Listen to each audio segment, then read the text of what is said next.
Theo Usherwood is here. Very good morning to you, Theo. Very good morning to you, Mike. I mean, it's not quite every time you come in that there's a resignation, but it's beginning to look like you may have a touch of the Grim Reaper about you in terms of Labour government. Let's have a quick look, right, at what Keir Starmer, because there's always a clip, right? There's Whatever you always say, a clip. you know, we're going to be better than they were. Let's have a look at Keir Starmer on Dominic Raab being resigning in 2023. Because there's a double weakness here. He should never have appointed him in the first place, along with other members of the cabinet that shouldn't have been appointed. And then he didn't sack him. And even today, it's Raab who resigns rather than the Prime Minister who acts. No matter how many times you change the person at the top, you've essentially got a party that just can't deliver, just can't govern. Well, the big question for the Prime Minister is why he was so weak to appoint him in the first place. The second question for the Prime Minister is why he didn't sack him. And now it's left to Dominic Raab to resign, and the Prime Minister hasn't acted.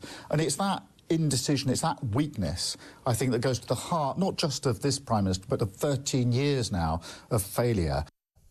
Yeah, weakness, indecision, not sacking. I mean, Tulip Siddiq has been at the centre of this kind of storm, shall we call it, since at least mid-December. And there were calls for her to resign before Christmas. Yes, and she clung on.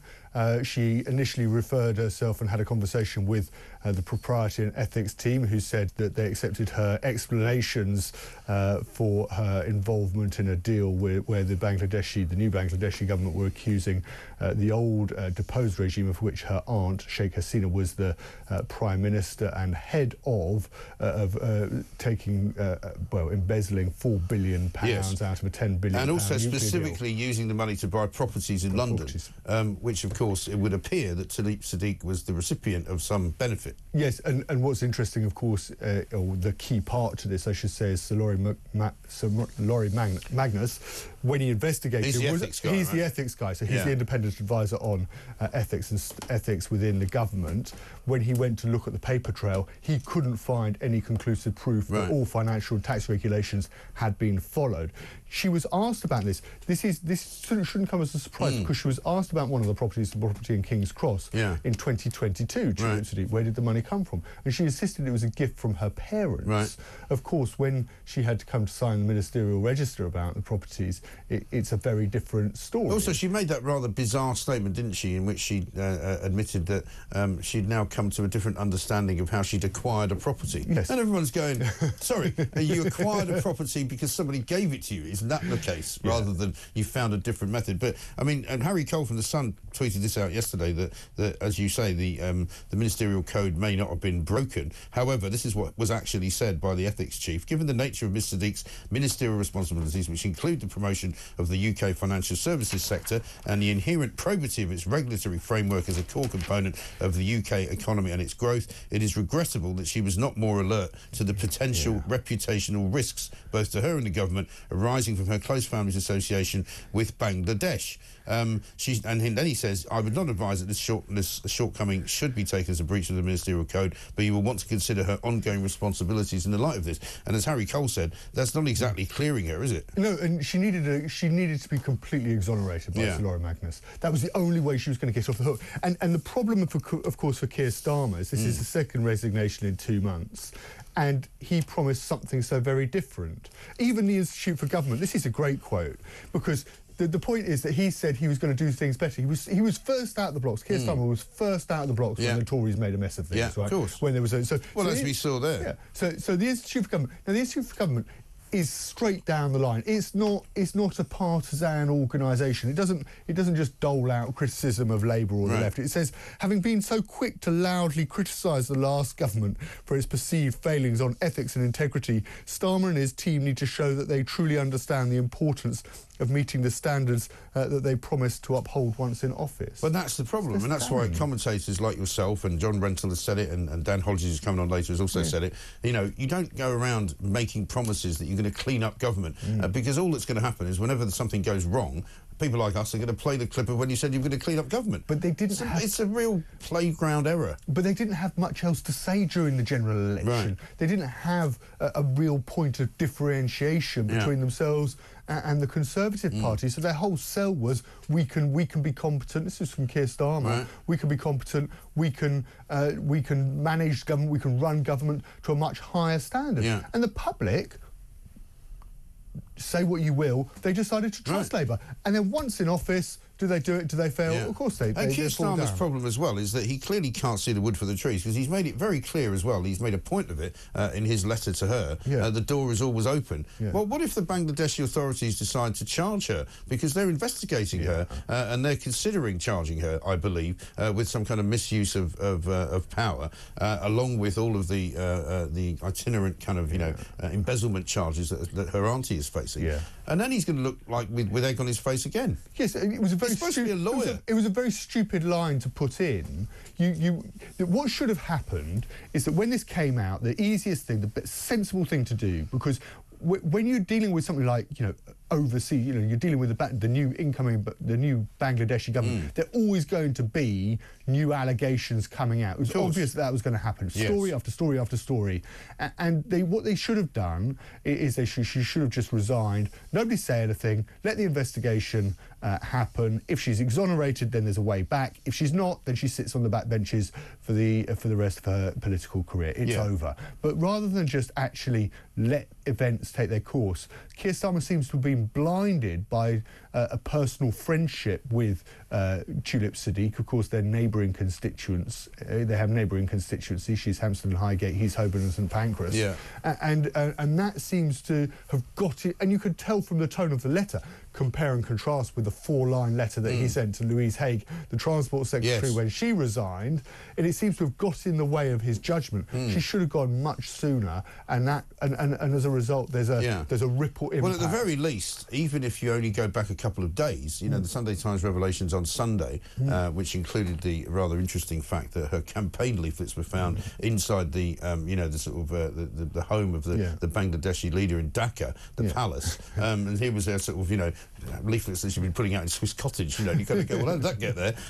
On Sunday, it should have been the day that she went, even if she'd waited all that time and all those weeks since December. And instead, we had to go till Tuesday. When it looks like things are not looking too good. But they pinned it all on this. They pinned it all on this inquiry, and the problem with it by Sir Laurie Magnus. But the problem with this, Mike, is that rather than just resign quickly, limit the damage, as to be fair, they did pretty quickly with Louise Haigh. I mean, I was sitting in this seat at sort of 6:15 in the morning. Do you remember? Well, I was calling for her to resign. I think at 6:15, and by 7:20, she was gone. Yes, finished, over. And rather than do that and get ahead of the story, they allowed the drip. I think we're up to sort of 7 or 8 stories, 3 properties, leaflets, and as you say, in a palace. Then we had the head of the new Bangladeshi government calling, raising serious concerns about what had gone on whilst by Sheikh Hasina, of course, the aunt of Tulip Siddiq. Plus, the list went. There was a litany,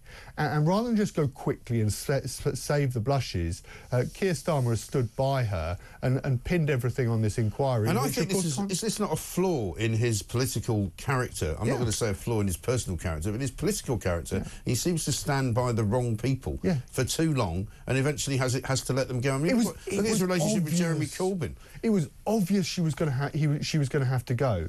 I was doing some commentary on Saturday night, and as soon as that story broke, it was like you don't follow that story up by going, the response isn't, we'll point you to, and this is what Number 10 did, by the way, we'll point you to a statement 8 days ago that was given by the Prime Minister's spokesman. At that point, you send in the letter and you say, thanks for your resignation, I appreciate it, Tulip Siddiq, bye-bye. Right. That's the way you deal with it, but they've just let it go on and on and on. He will be accused, as he accused the Tories of dithering. He'll be accused of not making a decision and trying to sneak out of it through the back door by making her resign instead of sacking her. Yeah. So he hasn't sacked her. And no, this is definitely a resignation. Yeah. Make no mistake about it. And Louise Haigh was a sacking, as it turned out to be. I mean, she resigned, but she was going to be sacked otherwise.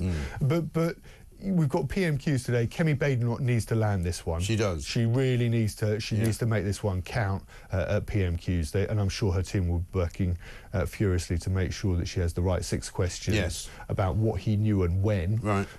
You know, to pin it on the PM, because there is, you know, serious, as you say, serious questions about his judgment. Right, and that's when the Prime Minister's questions and the questions themselves are so important, isn't it? Because the questions have to be really like laser focused. I hate that as a phrase, but you know, she has to ask the right question. It's not good enough to go, you know, can you please explain to us why Tulip Siddiq had to resign? You know, she needs to find something to go right in on him to find that he hasn't got anywhere to go. Yes, and of course, because it's in the House of Commons, he has to be honest. He can't lie in the House of Commons, because if he lies in the House of Commons... Although he had to apologise, and not much has been made of this, but over Christmas it was all very hush-hush, but he had to apologise to the House, if you remember, for saying that both Boris Johnson and Rishi Sunak had criminal convictions because they've been given fixed penalty notices, and that was wrong and a lie, and he knew it was a lie, and he's a lawyer, so he can't pretend he didn't know it was a lie, and he's now had to apologise. And you have to come back and correct the record. So if you tell something that is his fault... Just want to point that out, Keir Starmer, in case you think you got away with it. Oh, sorry. But yeah, he'll have to come back. So Kemi Badenoch, I'm sure, is aware of that, and it's about his judgment, what he knew, when he knew it, why he didn't act. I wonder if he's been to any of these houses that she was gifted by the grifters of Bangladesh. Yes, because he's been to Bangladesh, and we had a story yesterday saying that he had entertained the auntie in the House of Commons, I think, as recently as last month. Right. That was the story that Guido Fawkes put out. Yeah. So, I mean, there's still plenty of stuff to look into over this story. And I'm sure the Tories won't let it go, but the main story has, you know, by doing it, you know, on Tuesday ahead of, you know, PMQs today, Keir Starmer will be hoping that the main sting of the story has been taken away. But I think there are real questions about his judgment. And I think many of your listeners will be, you know, disappointed at best, furious at worst, that actually this was a man who promised something so very different. This was the man who stood on the government of service, wasn't it? Public service. Government of service. Even Dan Hodges writing in the Mail today, what a load of old cobblers is the headline. Government of service, my backside, I think you would say. Yeah, and it's loyalty, it's personal friendship that's got in the way. What do you mean? Cronyism is what you're talking about, isn't it? Yeah. Cronyism. He was going to bring an end to that, wasn't he? Yeah, cronyism, friendship, patronage. Yeah. You can use the words as you will. Sleaze. Yeah, sleaze. Yeah. I mean, I would say so. If he's had tea in one of these houses that was nicked from the people of Bangladesh, I think he should resign, quite frankly.